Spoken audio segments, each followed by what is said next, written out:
My name is Iyanuoluwa Akimbosola.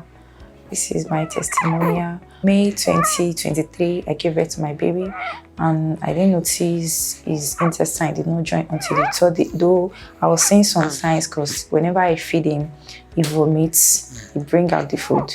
So until the third, fourth day of his delivery, I took him to the hospital and they told us to do scan.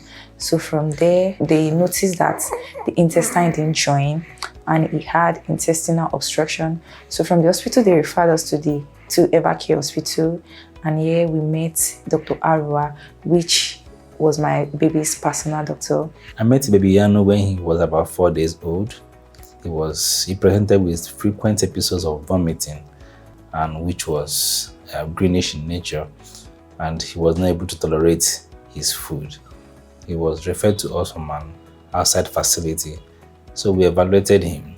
We discovered that he had an intestinal obstruction based on the x-rays that we did. It has been a lot of ups and downs because he had to go through more than one surgery.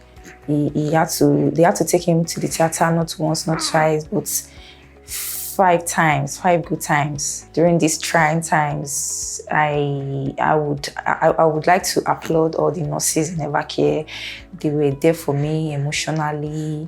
They were not only taking care of the baby, they also made sure that I'm very, very okay. I'm in a good state of mind because of course it wasn't easy. We discovered baby Yano had a rare type of Jejunum Atresia, which means that there was a congenital absence of parts of the small bowel. Initially, at the first surgery, we did a minimally invasive procedure where we discovered the part of the jejunum that was absent, which was a significant part of the jejunum.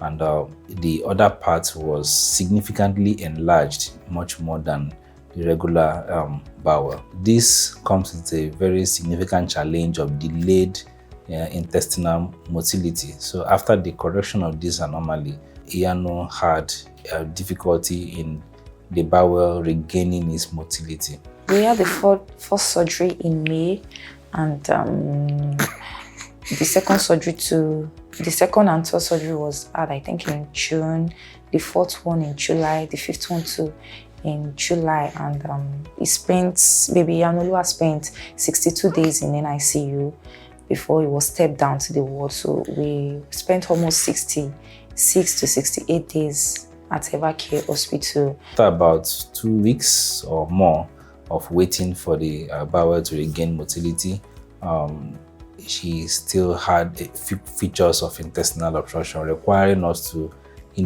go back to theater multiple times. During this time, he also had jaundice, which is also part of the things that can occur with these patients because they have a general reduction in motility of the bowel. Other things also reduce in motility, including the substance from the liver, which is bile.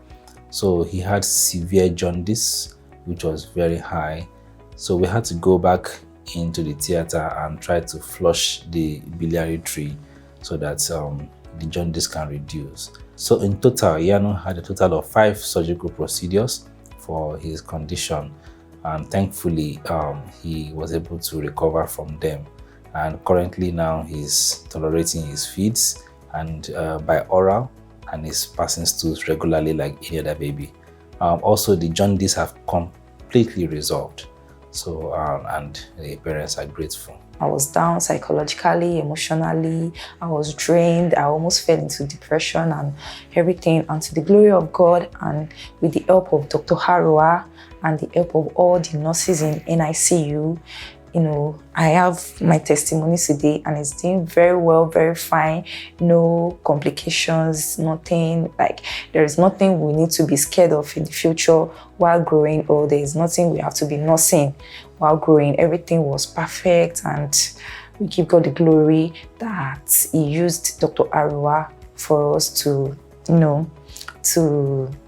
treat the baby and all the nurses in Evercare too. I really want to say a very, very, very big thank you to Evercare Hospital as a whole, and their hospitality is top notch. and you know the environment is conducive, and to the glory of God. I say a big thank you to God and a big thank you to Evercare and all their staffs.